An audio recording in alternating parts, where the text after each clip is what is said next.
వింటావమ్మా? ఎంతకాలం వింటావు పురాణం? కార్తీక మాసం పురాణం వింటావా? అంటే అందుకేనా వేదాంతం?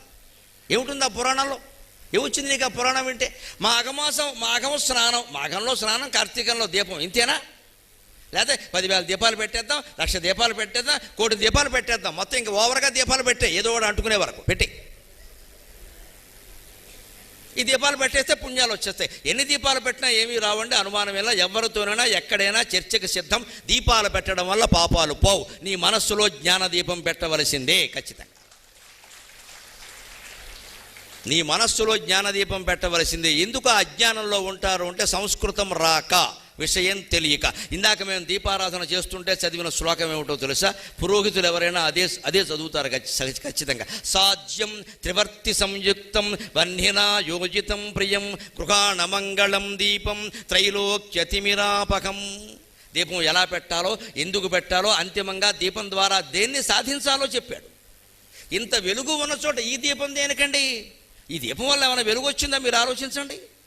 ఇన్ని దీపాలు ఉన్న చోట ఇది ఎందుకండి? సెంటిమెంట్ అయిపోయింది కదా. పూర్వం ఇవేవీ లేవు, అన్నీ మట్టిళ్ళే ఉండేవి, పల్లెటూళ్ళలో ఉండేవారు. దీపం పెట్టకుండా ఏ పని చేయలేరు. అందుకని దీపం పెట్టాక పనులు చేసుకోవడం అలవాటైంది. అది ఒక సంప్రదాయంగా వచ్చింది. కాబట్టి ఏ పని చేసినా మనం దీపం పెడుతున్నాం. దాన్ని సంప్రదాయం అంటారు. సంప్రదాయానికి ఎప్పుడు అసలర్థాలు చెప్పుకోకపోతే సెంటిమెంట్ అయిపోతాయి. ఇంకా అక్కడి నుంచి ఏం చేస్తారు? హారతి తిప్పిన పళ్ళెంతో దీపం పెట్టచ్చా? అగ్గిపెట్టితో దీపం పెట్టచ్చా? కొవ్వొత్తుతో దీపం పెట్ట, వేలు అంటించుకుని వేలుతో పెట్టు, దీపం తెలుస్తుంది. అసలు ఇదేం అజ్ఞానం అండి? దీంతో పెట్టచ్చా, దాంతో పెట్టచ్చా? అగ్గిపెట్టెతో దీపం పెట్టండమా? పాపం వస్తే గరికపాటి నరసింహారావుకి ఇచ్చేయండి. దయచేసి పిచ్చి నమ్మకాలు విడిచిపెట్టండి. అగ్గిపెట్టె పాపం ఏం కాదు. అగ్గిపెట్టె కనిపెట్టిన వాడు కూడా మనిషే, వాడు అమ్మవారికి సంతానమే. అగ్గిపెట్టె అపవిత్రం ఎలా అవుతుందండి? ఎవడో సిగరెట్లు కాలిస్తే అగ్గిపెట్టి అపవిత్రం అమ్మ. వాడు సిగరెట్ కాల్చిన తాను దీపం కూడా వెలిగిస్తాడు కదా, వాడు ఎప్పుడు అగ్గిపెట్టి అందుకే వాడతాడా? ఆ అగ్గిపెట్టే తీసుకోవాలా? ఇదేం అజ్ఞానం అండి? ఇదేం అజ్ఞానం? దానికోసం ఓ పెద్ద కడ్డీ, ఓ పెద్ద పొల్ల, ఓ పెద్ద హడావిడి, కొంపలు అంటుకుపోయా అగ్గిపెట్టితో పెడితే. ప్రతిదానికి సెంటిమెంట్. దానికోసం ఇక్కడ చేసే దీపారాధన కంటే ముందే 4 దీపాలు వెలిగించాలి. ఈ దీపారాధన ఏమిటిది? మొత్తం సెంటిమెంట్ అయిపోయింది అంతే. అసలు ఇంత వెలుగులో దీపం ఎందుకండి? సాధ్యం, నూనె వెయ్యి లేదా నెయ్యి వెయ్యి, ఎందుకంటే వెలగాలి కాబట్టి. త్రివర్తి సంయుక్తం, చాలామందికి సందేహం. ఏమండి 2 ఒత్తులు పెట్టాలా అండి, 3 ఒత్తులు పెట్టాలా అండి? నేను వితంతువునండి, 2 ఒత్తులు అండి, 3 ఒత్తులు అంటే వితంతువు కొన్నొత్తులు, సతంతువు కొన్నొత్తులు, విడాకులకి 4 ఒత్తులు ఉంటాయా?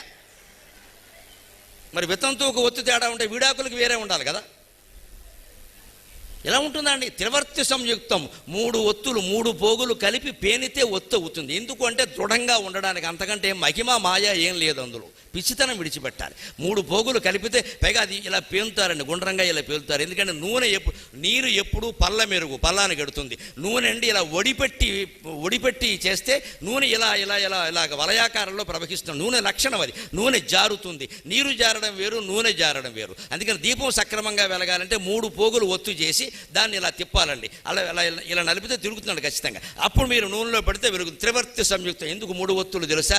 ఒత్తులు లెక్క కాదమ్మా. మీరు పొరపాటున 2 పెట్టినా 4 పెట్టినా ఏమీ కాదు, కంగారు పడకండి. 3 ఒత్తులు ఎందుకు అంటే, ఒత్తి అంటే గుణం. 1 సత్వగుణం, 2 రజోగుణం, 3 తమో గుణం. ఈ త్రిగుణాలు నీలో ఉన్నాయా? బద్ధకం ఉంది, ఆలస్యం ఉంది, క్రౌర్యం ఉంది, హింస ఉంది, ఇది తమో గుణం. పోటీపడ్డం ఉంది, రాజకీయాలు ఉన్నాయి, కక్షలు ఉన్నాయి, కార్పణ్యాలు ఉన్నాయి, అది రజోగుణం. శాంతగుణం, సత్వగుణం. ఇప్పుడు మనమంతా కూర్చుని ప్రవచనం వింటున్నాం, సత్వగుణం ఇది కూడా ఉంది. కానీ ఇందులోనే ఏమిటంటే, నేను ఎప్పుడు ప్రవచనం విన్నా సరే ముందే కూర్చుంటా, నాకు ముందు సీట్ అలా అట్టి పెడతారు. దీనే సాత్విక అహంకారం అంటారు. నువ్వు ముందు కూర్చున్నా వెనక కూర్చున్నా విన్నావా లేదా అని ముఖ్యం అంతే. ఈ సెంటిమెంట్లు ముఖ్యం కాదు. ఇక్కడ సాత్వికత అహంకారానికి దారి తీయకూడదు. మళ్ళీ కూడా నేను ఎప్పుడు ఈ గురువు గారి ప్రవచనాలే వింటా, ఇంకెవరివి వినను, ఆ 2వ మాట అక్కర్లేదండి. ఇంకెవరు విన్నా తప్పేం లేదు. ఒక్కడే చెప్పక్కల్లా, 10 మంది చెప్పచ్చు, 10 మంది వినొచ్చు. ఏది మంచో మీరు నిర్ణయించుకోవాలి, మేము నిర్ణయించకూడదమ్మా ఖచ్చితంగా. ఇంకెవరు విన్నామని శపథం చేయక్కర్లేదు. ఆ మాటకు మేము ఎప్పుడూ సంతోషించమండి. నా దగ్గర కూడా అంటారు చాలా, మేము మీవే వింటాం అని ఊరుకోరండి. మీవి వింటాం, ఆ మాట చాలు నాకు. మీవే అనక్కల్లా, పర్వాదం వెళ్ళా, 10 మంది వినొచ్చు. ఇంకెవరివి వినం అనక్కల్లా, మీరు ఎవరివి విన్నా నాకు ఆనందమే. మొత్తం మీద దేశం బాగుపడ్డం కావాలి. నేను ఒక్కడిని చేయగలనా అంటే, ఓ సామవేదం షణ్ముఖ శర్మ గారు, ఓ చాగంటి కోటేశ్వరరావు గారు, ఓ మైలవరపు శ్రీనివాసరావు గారు, ఓ మల్లాప్రగడ శ్రీమన్నారాయణ మూర్తి, ఓ గరికపాటి నరసింహరావు, ఇంతమంది తలుచుకుంటే ప్రపంచం బాగుంటుందమ్మా. ఇంతమంది చల్లగా హాయిగా ప్రజలంతా బాగుండాలని చెబుతారు. నాకు నోటుకొచ్చిన పేర్లు చెప్పాను, ఇంకా 10 మంది ఉన్నారు. వినాలి. ఇంకా ఈ రంగంలోకి ఇంకా యువకులు రావాలి, యువతులు రావాలి, నేర్చుకుని రావాలి. అవసరం ఉంది. ఇది ఇన్ని వేల మంది ఈ మాటల కోసం ఉన్నారంటే ఎంత గొప్ప పని ఇది. ఎంతమంది రావాలి? ఇది ఒక విద్య. దీనికి ఆకట్టుకునే శక్తి ఉండాలి. ఊరికే పురాణం చదివేస్తే కుదరదు ఇక్కడ. అందుకని అదే ధోరణి సరిగ్గా ఇగో రజోగుణం, సత్వగుణం. సత్వగుణం అహంకారం కాకూడదు, అలాగే చాదస్తం కూడా కాకూడదు. ప్రవచనాలు వినడం, దీపారాధన చేయడం, పూజ చేయడం అన్నీ సత్వగుణమే. కానీ మనకి ఏది పట్టేస్తుందంటే గంట ముందు కొట్టాలా వెనక్కి కొట్టాలా, వినపడేలా కొట్టమ్మా ఏదైనా ఒకటే. పైగా ఎడం చేత్తో కొట్టాలా కుడి చేత్తో, నెత్తి మీద ఎట్టు కొట్టుకో శనిదులిపోతుంది. మా ఇంట్లో కొబ్బరికాయ 2 ముక్కలు అవ్వలేదు, 3 ముక్కలు అయిందమ్మా, 36 ముక్కలు అవుతుంది, పచ్చడి చేసుకో. కొబ్బరికాయను బట్టి నీ జీవితం ఉండదు. అంత దరిద్రం కాదండి మన జీవితం. కొబ్బరికాయ పగలడం అనేది మన జీవితాన్ని నిర్ణయిస్తే మనం మనుషులమేనా అసలు? మనం అంత బానిసలం అండి, మనకేం తెలియదా? కొబ్బరికాయ 2 ముక్కలు 3 ముక్కలు బట్టి సంసారం ఉంటుందా అండి? అర్థం ఉందా దానికి ఏదైనా? మనకు అన్ని బుర్రకు పట్టేసేవాగా. కొబ్బరికాయ కొట్టాం, లోపల కుళ్ళిపోయింది అనుకోండి, ఏమిటో కొట్టగా చదవకపోతే విష్ణుమూర్తి కక్ష కట్టి గదెట్టు కొట్టేస్తాడా? ఎందుకు చదవలేదని. అయితే ఆయన విష్ణు అవుతాడా? వీధిరవుడే అవుతాడు. వీధిరవుడే అవుతాడు. విష్ణువు ఎలా అవుతాడండి? ఒకరోజు చదవకపోతే. పైగా కొందరు ఆ పుస్తకం పట్టుకుని మా చిన్నప్పటి నుంచి ఇదే పుస్తకం అని, ఆ పుస్తకం ఇటు అట్ట ఊడిపోయి అటు అట్ట ఊడిపోయి 4-5 పేజీలు ఎగిరిపోయినా సరే మాకు అచ్చు వచ్చింది. అచ్చు రాలేదమ్మా, నీకు పిచ్చి వచ్చింది. అచ్చు రావడం ఏంటి? పుస్తకం అర్థం లేని మాట. పుస్తకం అచ్చు వస్తుందా? అది అట్టగట్టేసిందా? నూనె మరకలు అయిపోయా? అదే పుస్తకం పట్టు కూర్చుంటావా జీవితం అంతా కనపడకపోయినా సరే? పైగా ఈ అచ్చు, ఈ పుస్తకం కొన్న రోజునే మా మనవడు పుట్టాడు. మీ మనవడు పుట్టడానికి కొడుకు కోళ్ళ కారణం అమ్మ, పుస్తకం కారణం కాదు.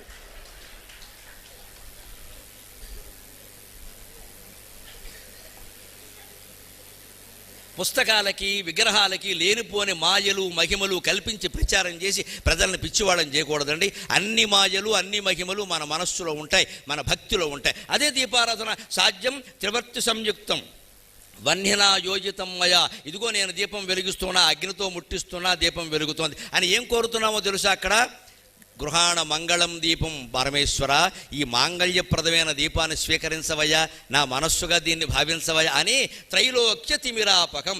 3 లోకాల్లో ఉండే చీకటిని పోగొట్టాలి. ఈ చిన్న దీపం ఇక్కడ చీకటినే పోగొట్టడం కష్టం కదా, 3 లోకాల్లో చీకటిని పోగొడుతుందా? పోగొడుతుంది. మన శరీరంలోనే 3 లోకాలు ఉన్నాయి: స్వర్గలోకం, మత్స్యలోకం, పాతాళలోకం. మనం ఎప్పుడు దివ్యమైన ఆలోచన చేస్తున్నామో అప్పుడు మనం దేవతలం.